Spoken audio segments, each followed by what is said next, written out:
오늘도 하나님 앞에 나오신 우리 성도님들을 주님의 이름으로 축복합니다. 우리 옆에 계신 분들과 함께 이렇게 인사해 보았으면 좋겠습니다. 우리는 성령님께서 세우신 공동체입니다.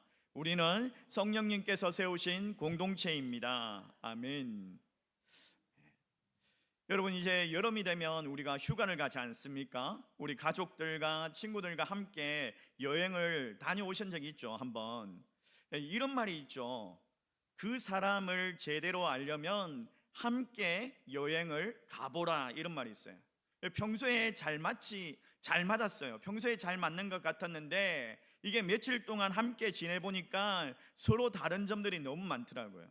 먹는 것이 다르고 또 여행하는 방법도 다르고, 뭐 어떤 사람은 바쁘게 그냥 관광지를 막 찍고 다니는 사람이 있는 반면에 또 어떤 사람은 그냥 좀 쉬고 싶어. 저희 아내는 쉬고 싶고 저는 이제 막 찍고 다니는 그런 스타일이거든요. 그리고 여행지를 가면 저는 맛집을 막 찾아다니는데 저희 아내는 그냥 편의점에서 그냥 컵라면 사 먹는 것도 괜찮아. 그런 주의. 그래가지고 이게 가족끼리도 여행을 갔다가 먹는 것 때문에 싸우고 여행하는 방법 때문에 싸우고 이러면서 좋은 마음으로 갔다가 서운한 마음으로 돌아올 때도 있고 그러죠. 왜 그럴까요? 여러분, 사람들은 누구나 비슷한 사람과 함께 있을 때 가장 평안함을 느낀다고 합니다. 생각이 비슷하고 취향이 비슷한 사람들을 만나면 그냥 자연스러워지죠. 근데 여러분, 교회는 어떤 곳입니까? 교회는요, 나와 딱 잘 맞는 사람들만 모이는 그런 곳이 아니죠. 마음이 잘 맞는 사람끼리 그렇게 친하게 지내는 그런 모임이 아닙니다. 많은 사람들은 교회가 그런 곳이다라고 생각을 하지만 성경은요, 전혀 다르게 말하고 있어요. 성경은 교회는 사람이 만든 모임이 아니다라고 말하고 있어요. 취향이 비슷한 사람들끼리, 뭔가 이렇게 취미가 비슷한 사람끼리 모인 그런 동호회가 아니라 교회는 성령님께서 세우신 공동체라는 거예요. 하나님께서 만드신 특별한 공동체라는 거예요. 여러분, 아멘이십니까? 여러분, 신학자 D.L. 카슨이 이런 이야기를 했어요. 교회는 자연적인 친구들의 모임이 아니라 자연적으로 함께하기 어려운 원수들 같은 그런 사람들의 모임이다, 이런 이야기를 했어요. 너무 적나라하지 않습니까? 원수 같대요. 막 대적하는 그런 사람 같대요. 그러니까 이게 하나 될 수 없는 사람들이 모인 거예요. 서로 사랑할 수 없는 사람들이 모인 거예요. 그렇죠? 그런 곳이래요. 왜 우리가 이렇게 서로 하나로 이렇게 묶이게 되었습니까? 뭐 학벌이 똑같아가지고 학교 출신? 어디 학교 나왔어요? 다 서울대 나오셨죠? 서울대 동문들만 모이셨죠? 아니잖아요. 뭐 재산이 비슷합니까? 아니잖아요.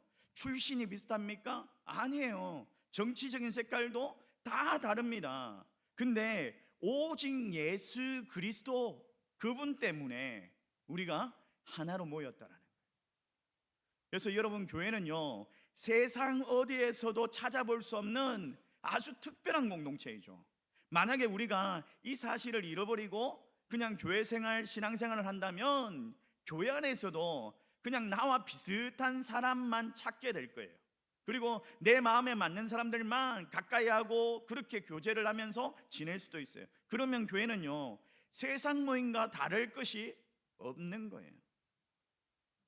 여러분, 이 교회는 하나님께서 세우신 교회인 줄 믿습니다. 그래서 세상과 전혀 다릅니다. 오늘 우리가 함께 읽었던 이 사도행전은요, 바로 그 교회가 어떻게 시작되었는지를 보여주고 있는데, 예수님께서 성천하시고 제자들이 이 땅에 남게 되었습니다. 예수님의 제자 중에 가룟 유다는 예수님을 배신했죠. 그리고 그 제자들은요, 이 땅에 남게 된 제자들은 그들의 마음에 두려움이 있었습니다. 왜? 자기들의 선생님 예수님께서 잡혀서 십자가에서 죽으시는 그 모습을 봤기 때문에, 그리고 그 예수님께서 성천하셔서 하늘로 가셨기 때문에 그들은 홀로 남았잖아요. 그들끼리만 남았잖아요. 혼란스러웠죠. 그들이 따르던 선생님이 없습니다. 그리고 그 선생님이 로마에 잡혀서 로마 군인들에게 십자가에 못 박혀 죽는 것을 보았습니다. 두렵습니다. 혹여라도 자기들이 잡혀서 죽임을 당할까 두렵습니다. 여러분, 세상의 눈으로 봤을 때 이 교회는 시작도 하기 전에 그냥 무너진 거예요. 여러분, 이 예수 믿는 그 사람이 배신을 하고 또 그들은 두려워가지고 숨어 있고 이런 거예요. 근데 하나님께서 세상이 봤을 때 실패했다는 그 순간에 하나님의 교회는 시작하기 시작했어요. 하나님께서 세우기 시작했어요.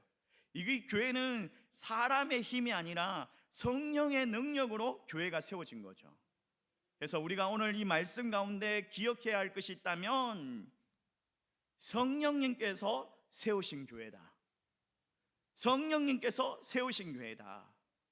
여러분, 말씀을 통해서 하나님께서 세우신 이 성령님께서 세우신 이 교회의 참된 모습을 다시 깨닫고 우리 모두가 성령님께서 세우시는 이 공동체 한 사람이라는 사실을 여러분의 마음에 새기면서 또 그 은혜로 살아갈 수 있는 저와 여러분 되시기를 주의 이름으로 축원합니다.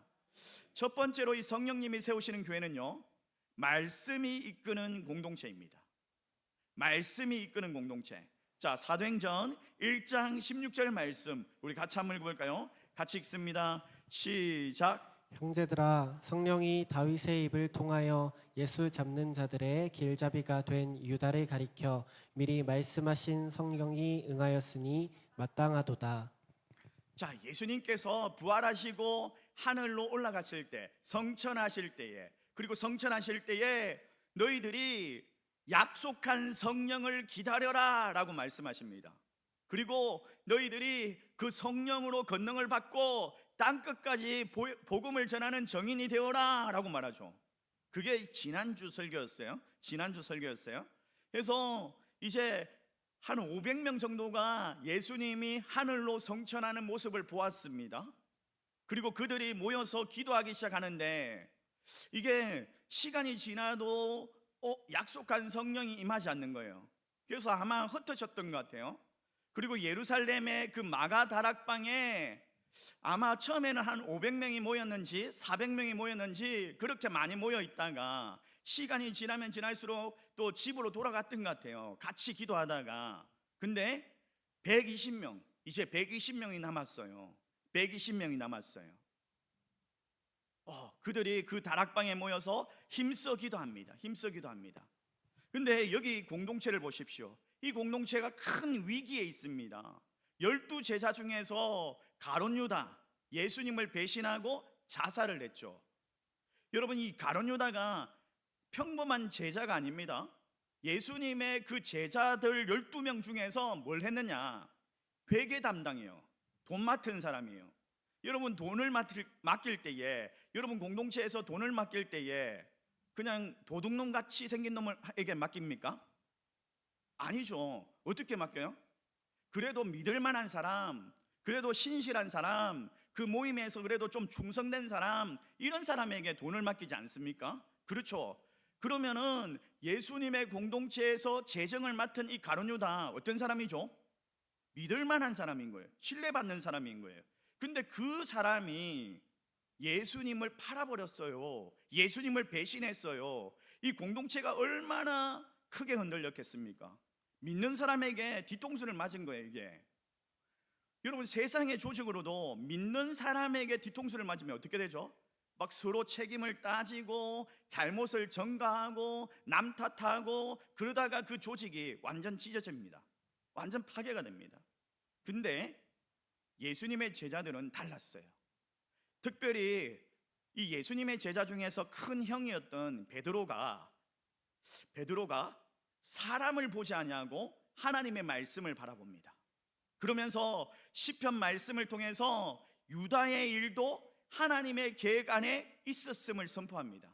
그러니까 가룟 유다가 했던 그 일들이 하나님의 계획 안에 있었다라고 말합니다. 그러면서 새로운 사도를 세웁니다. 새로운 사도 마띠아를 세우죠. 근데 마띠아를 뽑을 때 사람의 인기 투표 하지 않았어요. 사람의 인기 투표를 하지 않았어요. 그 사람의 능력을 측정하고 그렇게 평가하고 그러지 않았어요. 말씀을 기준으로 삼고 마지막 결정을 하나님께 맡겼습니다. 초대교회는요, 이 위기 앞에서 사람의 생각보다 하나님의 말씀을 먼저 붙들었습니다. 그랬더니 하나님께서 그 말씀 위에 세워지는 그 공동체에 성령을 부어주십니다. 오순절이 되었습니다. 하늘에서 강한 바람과 같은 소리가 들렸습니다. 불꽃과 같은 것들이 각 사람의 머리 위에 임하는데 모두가 성령 충만해진 거예요. 여기에 보니까 바람이라는 말이 헬라어로 푸뉴마라는 단어를 쓰는데 성령 또는 생명의 숨결이라는 뜻입니다. 이 단어가요, 창세기에 보면 하나님께서 사람을 지으시고 그 코에 생기를 불어넣으니라 생명이 된지라 이런 이야기를 하는데, 사람을 만들 때 생기를 불어넣는다, 여기에 푸뉴마라는 단어와 비슷한 단어가 쓰여요. 또 에스겔서에 보면 에스겔이 한상을 보는데 에스골 골짜기에 그 메마른 뼈들을 봅니다. 메마른 뼈들, 그냥 빼짝 말라가지고 뼈만 남아 있어요. 그들에게 하나님의 말씀을 대언했더니 이 마른 뼈들이 막 연합하기 시작합니다. 그리고 막 힘줄과 핏줄들이 막 생겨나기 시작합니다. 조직과 세포들이 막 붙기 시작합니다. 그러면서 살아있는 군대가 됩니다. 군대가, 하나님의 군대가 됩니다. 그게 보면 하나님의 생기가 들어가자 살아났다라는 단어에 쓰입니다. 이것처럼 여러분, 교회도 죽은 것 같은데 하나님의 성령이 임하니까 사람의 힘이 아니라 하나님의 성령이 임하니까 살아나더라는 거예요. 죽은 것 같은데 하나님의 성령이 임하니까 살아나더라는 거예요. 여러분, 좋은 교회, 프로그램이 좋은 교회가 아니에요. 건물이 좋은 교회가 아니에요. 성령이 역사하실 때 그 교회가 좋은 교회이고 살아있는 교회인 거예요.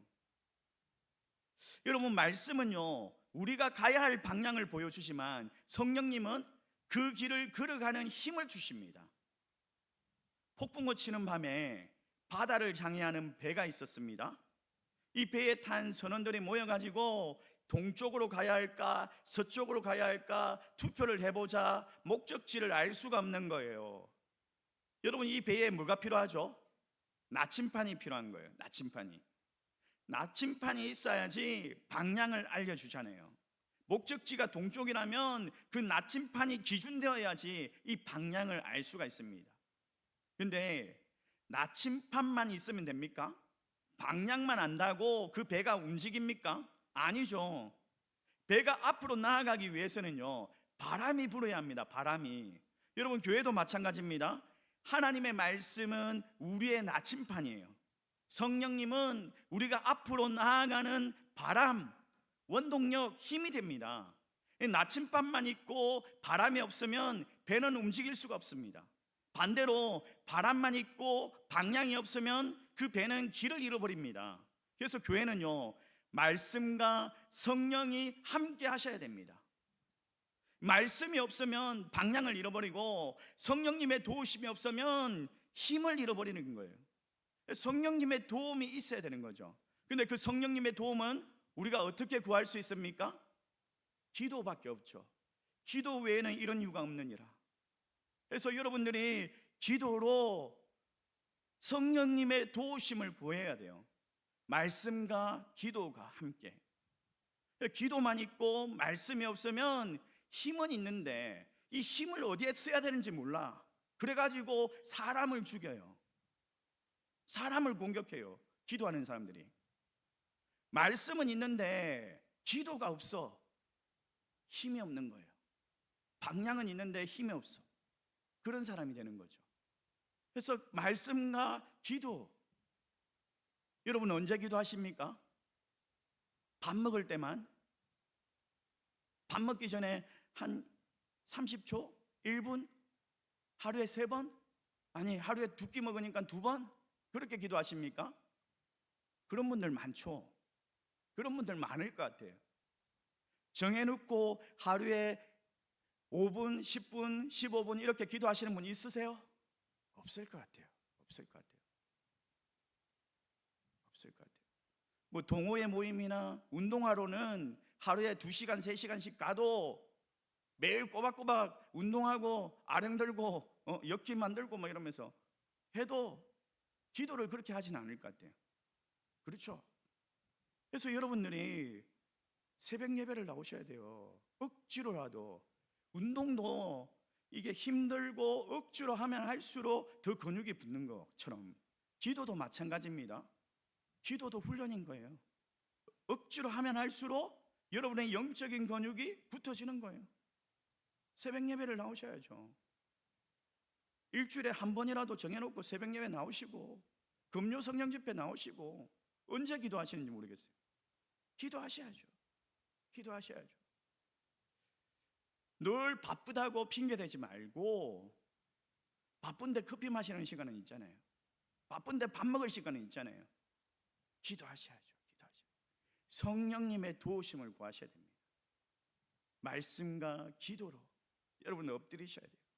사랑하는 성도 여러분, 우리의 가정과 우리의 교회가 때로는 어려움을 당할 때가 있어요.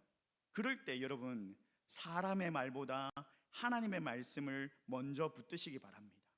이게 감정보다 하나님의 말씀이 기준될 때에, 그래서 내 힘만 의지하지 말고 하나님의 도우심을 구할 때에 성령님께서 두려운 사람에게 용기를 주시고, 상한 마음을 회복시켜 주시고, 낙심한 사람에게 새 힘을 주시고, 또 순종하는 사람, 작은 순종하는 사람, 그에게 하나님께서 귀하게 사용하여 주십니다. 사랑하는 성도 여러분, 말씀을 나침판으로 삼고 성령님의 그 바람을 따라 살아가는 우리 모두가 되시기를 소망합니다. 그래서 말씀과 성령님의 도우심을 구하는 기도로 세워지는 우리 호평제일교회, 우리 모든 가정들 되시기를 주의 이름으로 간절히 축원합니다. 또 성령님께서 세우시는 두 번째 교회, 성령에 의해서 탄생한 초자연적인 공동체입니다. 성령에 의해서 세워지는 공동체예요. 자, 2절과 3절 말씀 우리 같이 한번 읽어볼까요? 같이 읽습니다. 시작. 호련히 하늘로부터 급하고 강한 바람 같은 소리가 있어 그들이 앉은 온 집에 가득하며 마치 불의 혀처럼 갈라지는 것들이 그들에게 보여 각 사람 위에 하나씩 임하여 있더니. 여러분, 성령의 강림이 임하였는데, 이 성령 강림이 임한 이 날이 오순절이래요. 오순절. 이 오순절이 언제냐면 6월절 후에 50일이 지난 날이 오순절인 거예요. 6월절 후에 50일. 그러니까 6월절은 유대인들에게 가장 큰 명절 아닙니까? 우리나라 그냥 설 명절 같은 그런 날이죠. 그래서 디아스포라로 흩어져 있던 그 유대인들이 모입니다. 하나님을 경외하는 사람들이 이 예루살렘으로 모입니다. 그래서 그들이 이 절기 때 페스티벌을 보내면서 하나님 앞에 예배드리면서 제물을 드리면서 예배를 드려요. 그리고 6월절이 지나고 나서 50일이 지나면 오순절이에요. 이 오순절이 어떤 날이냐면, 어떻게 보면 우리나라로 따진다면 맥주 감사절 같은 날이에요. 그러니까 우리나라가 이제 가을에 추수하기 전에 먼저 거두는 거에 보리죠. 보리. 다음 주가 이제 맥주 감사 주일인데, 다음 주 되면은 원래는 농번기 때 보리를 먼저 수확을 합니다. 그렇죠. 보리. 먹을 게 없는 그 시절에 보리를 먼저 수확하는데, 이 보리 첫 열매를 감사로 드렸던 그 절기가 오순절인 거예요. 바로 그날에 하나님께서 놀라운 일을 행하십니다. 마가 다락방에 모여있는 이 120명의 성도들에게 성령이 임한 거예요. 근데 이 일이 몇 사람에게만 특별하게 임한 것이 아니에요. 온 집안에 강한 바람과 같은 소리가 가득 채워지더니 그냥 불꽃과 같은 것들이 각 사람 위에 막 임하는데, 모두가 그냥 성령 충만함으로, 모두가 성령 세례로 막 이렇게 교회가 시작한 거예요. 하나님께서 교회를 살리신 거예요. 죽어있던 이 교회를. 성경에서 이 바람은 하나님의 생명이 나타난 것처럼 그냥 마른 뼈들이 하나님의 생기가 들어가서 성령님께서 죽어있는 그 삶을 살리시는 그런 놀라운 역사를 보여주시죠. 여러분, 성령이 임하자 이 제자들이 완전히 달라졌습니다. 두려워서 떨고 있던 그들이, 숨어있던 그들이 담대하게 거리로 나아갑니다. 거리로 나아가서 사람들에게 예수를 전하기 시작합니다. 정말 자기만을 위해서 살아갔던 사람들이, 자기 가족만을 위해서 그냥 살아갔던 사람들이 하나님 나라를 위해서 헌신하는 사람으로 바뀌게 됩니다.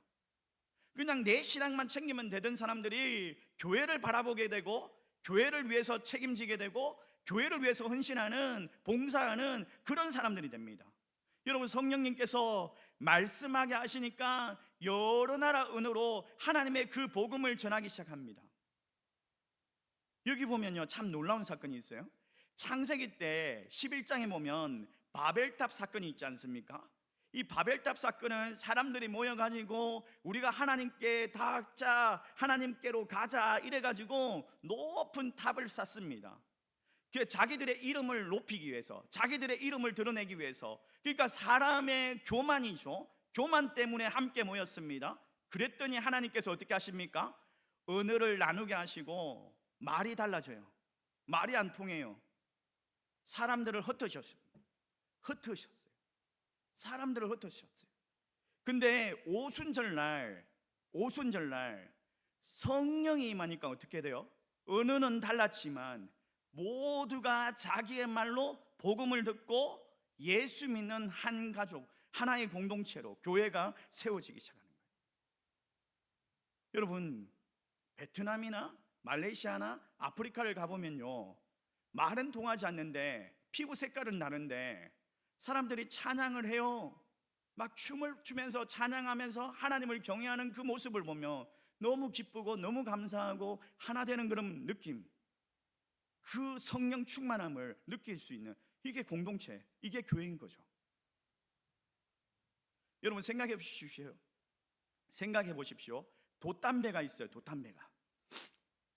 돛담배가 있는데 사람이 아무리 열심히 노를 저어도 어떻습니까? 오래 저을 수가 없어요. 금세 지치고 그냥 힘들어가지고 어이구 못하겠다 이래요. 근데 이 돛담배에 바람이 불어요. 바람이 불면 어때요? 사람이 노를 그렇게 힘들어서 젓지 않아도 바람이 충만하면 그냥 적은 힘으로도 배가 힘차게 움직입니다. 앞으로 나아갑니다. 우리의 신앙도 이와 비슷합니다. 내 힘으로 그냥 교회 봉사해봐야지 이러면서 시작하면 오래 버틸 수가 없습니다. 결심해도 쉽게 지치고 넘어집니다. 근데 기도하면서 성령님의 도우심을 구하면서 성령님의 바람으로 나아가면 우리의 마음을 붙들어 주시거든요. 우리가 달라지거든요. 용서하지 못하던 사람들을 용서하게 되고, 두려워했던 사람들이 담대해지고, 낙심했던 사람들이 다시 일어나고, 이 교회가 마찬가지예요. 교회를 움직이는 것이 성령의 능력이라는 거예요. 성령의 역사하심이라는 거예요. 교회가 살아서 움직입니다. 세상을 변화시키는 공동체가 됩니다. 사랑하는 성도 여러분, 이 오순절 성령 강림의 사건은요, 과거의 이야기가 아닙니다. 2000년 전의 그 이야기가 아닙니다. 오늘날 하나님께서 성령님을 통해서 우리 교회를 세우시고 우리를 사용하시기를 원하시는 사건인 줄 믿으시기 바랍니다. 그래서 우리 호평제일교회는 4대 비전이 있어요. 예배의 감격이 살아있는 교회. 따라해 봅시다. 같이 한번 읽어봅시다. 시작. 두 번째로 같이 읽습니다. 시작. 가정을 회복시키는 교회. 세 번째로 시작. 다음 세대를 키우는 교회. 네 번째로 지역과 세상을 변화시키는 교회. 여러분, 이 4대 비전을 놓고 우리가 함께 예배와 가정과 다음 세대와 지역과 세상을 변화시키는 교회로 세워갈 수 있기를 원합니다. 여러분, 이게 작은 순종을 통해서 세워지는 거예요. 하나님께서 사람을 살리시는 거예요. 그래서 이번 한 주간도 성령님의 도우심을 구하고 인도하심을 구하고 순종해 보십시오. 그래서 여러분들이 금요 성령 집회도 나오시고 새벽 예배 일주일에 한 번 작정해 가지고 그렇게 기도하시고, 시간을 정해서 구별해서 그렇게 기도하시고, 그래서 오순절 다락방에 임했던 성령의 바람이 우리 가운데 충만하게 임할 수 있기를 주의 이름으로 축원합니다. 그래서 두려움이 담대함으로 바뀌고, 낙심이 소망으로 바뀌고, 그 무기력함이 사명으로 바뀌는 그런 은혜가 임할 수 있기를 축원합니다.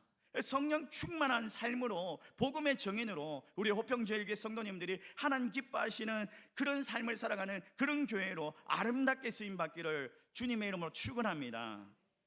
세 번째로 성령님께서 세우시는 교회는 열방을 향한 하나님의 구원의 공동체입니다.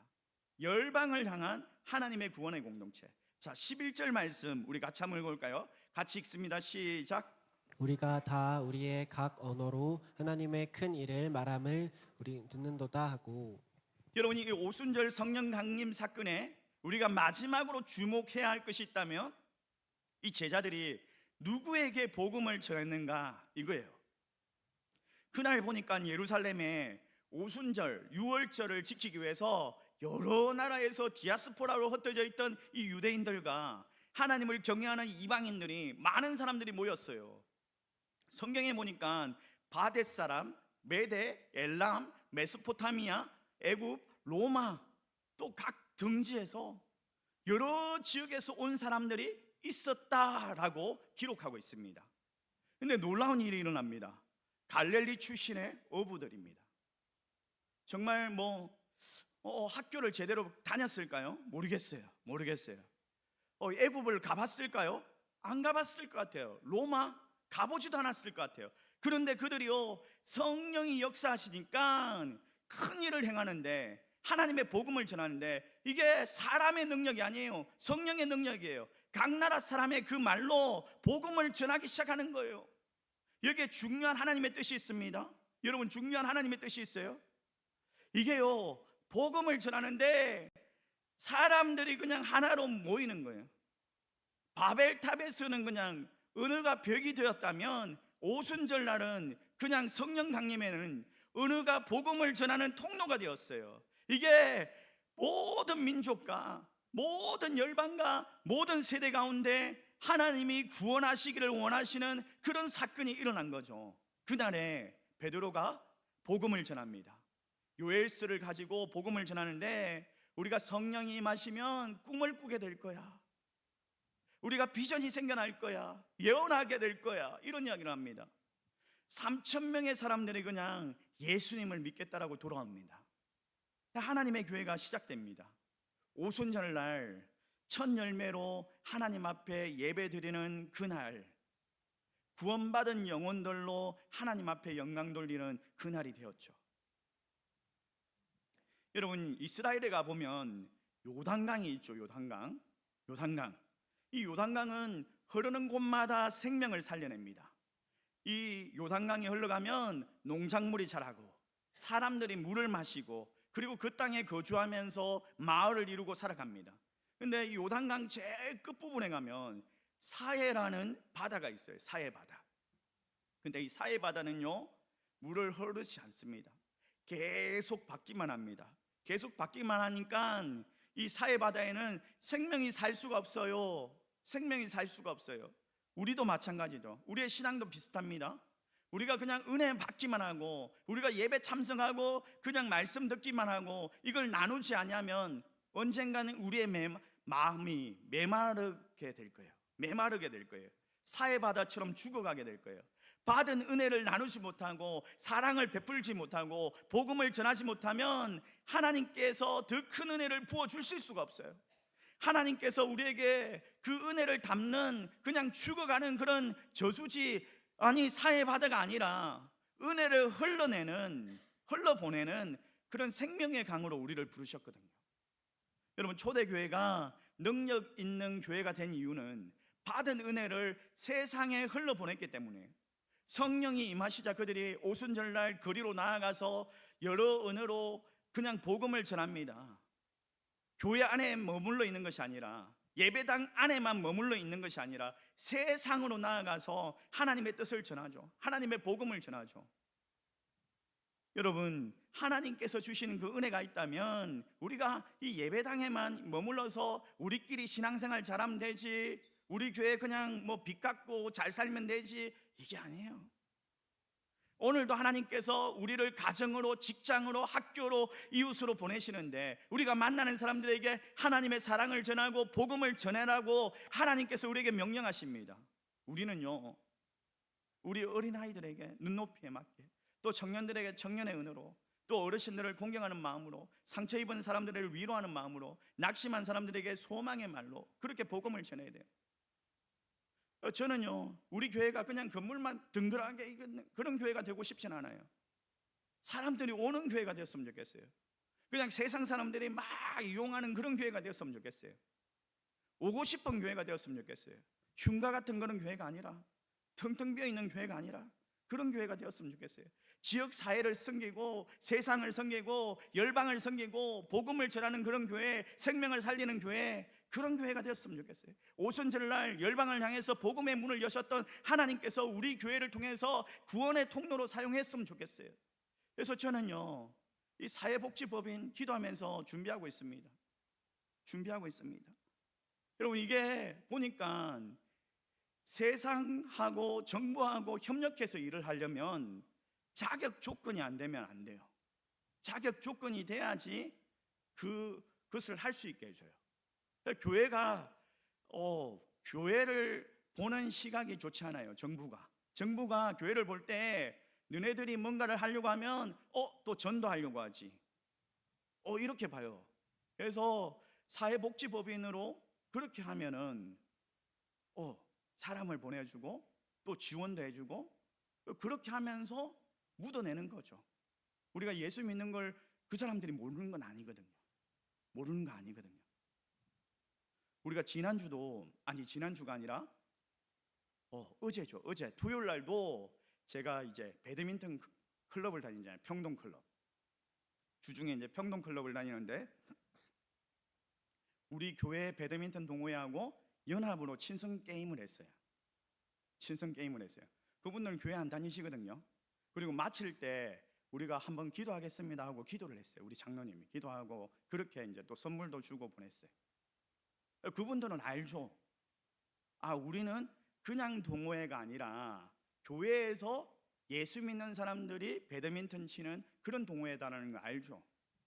저는 생각합니다. 언젠간 그분들도 우리를 통해서 예수 믿는 날이 올 거다. 교회를 다시 찾는 날이 올 거다. 그렇게 우리가 받은 은혜를 기쁨으로 나누고 영혼을 살리는 삶을 살아가고 그렇게 전도하는 거예요. 지역과 민족과 열방을 향해서 하나님의 구원의 공동체로 아름답게 쓰임 받는 거예요. 그렇게 쓰임 받을 수 있기를 주의 이름으로 축원합니다. 나만 잘 되는 게 아니라, 나만 운동하고 나만 건강하고 이게 아니라 그 운동을 통해서도 복음 전하고 예수 믿게 하고 이런 사명을 살아가야 되지 않겠습니까? 오늘 우리는 사도행전 1장, 2장을 통해서 하나님께서 세우신 초대교회의 모습을 우리가 함께 살펴보았습니다. 여러분, 초대교회는 사람의 힘으로 세워진 공동체가 아니었어요. 하나님의 말씀으로 인도받는 공동체, 또 성령으로 세워지는 공동체, 그리고 세상으로 보냄받는 공동체였습니다. 이것이 하나님께서 오늘 우리에게 바라시는 그런 교회의 모습이죠. 여러분, 그런 교회가 될 수 있기를 주의 이름으로 축원합니다. 하나님께서 맡기신 여러분의 자리에서 기쁨으로 순종하며 살아가면서 그럴 때 정말 우리 한 사람 한 사람이 성령 충만함으로 다시 살아나고 우리의 가정을 살려내고 또 교회를 살려내고 또 성령님께서 세우시는 살아있는 교회가 정말 지역과 세상을 살리는 교회로, 열방을 살리는 교회로 아름답게 쓰임 받을 줄 믿습니다. 이 은혜가 우리 모두에게 함께 하시기를 주님의 이름으로 간절히 축원합니다.